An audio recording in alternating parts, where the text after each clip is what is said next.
Il était une fois, dans un royaume africain mystérieux, un jeune homme timide et beau nommé Raja. Il vivait une vie tranquille dans son petit village, où il était aimé de tous pour sa gentillesse et sa beauté. Cependant, Raja avait un secret sombre qui le hantait chaque pleine lune. Sans le savoir, il se transformait en un gigantesque serpent, une malédiction que son oncle avait jetée sur lui pour devenir riche. Son oncle était un homme impitoyable et avide, prêt à sacrifier même sa propre famille pour obtenir ce qu'il voulait. Pendant la journée, Raja était un jeune homme doux et charmant, mais dès que la lune était pleine, il se transformait en un monstre redoutable qui terrorisait le village. Les villageois ne savaient pas pourquoi cela se produisait, mais ils savaient qu'ils devaient se méfier du serpent géant qui apparaissait chaque mois. Pendant ce temps, la fille du roi, la belle princesse Fatou, était tombée follement amoureuse de Raja. Elle était captivée par sa beauté et sa gentillesse, et elle était prête à tout pour le sauver de sa malédiction. Elle était déterminée à percer le mystère qui entourait Raja et à découvrir la vérité derrière sa transformation en serpent. Fatou commença à enquêter secrètement sur le passé de Raja et découvrit finalement le rôle sinistre que son oncle avait joué dans sa malédiction.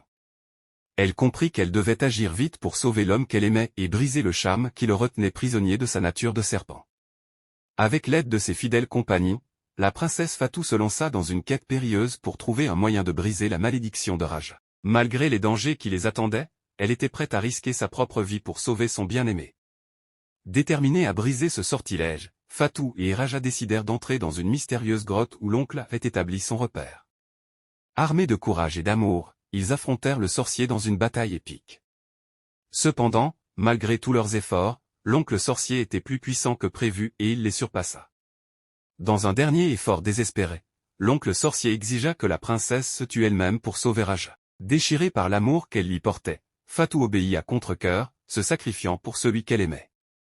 Mais au moment où elle rendit son dernier souffle, un miracle se produisit. Les larmes de Raja, emplies de chagrin et de désespoir, tombèrent sur le corps inerte de la princesse. Soudain, une lumière éblouissante illumina la grotte et il se transforma en un serpent géant, avalant l'oncle sorcier tout entier. Dans un élan de passion et de rage, il le tua. Profondément affligé par la perte de sa bien-aimée, Raja se tourna vers le corps sans vie Fatou et les larmes coulèrent à flots sur ses joues.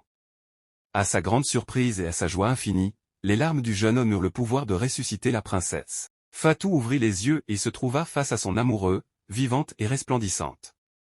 Leur amour avait triomphé de la mort et des forces obscures qui les entouraient.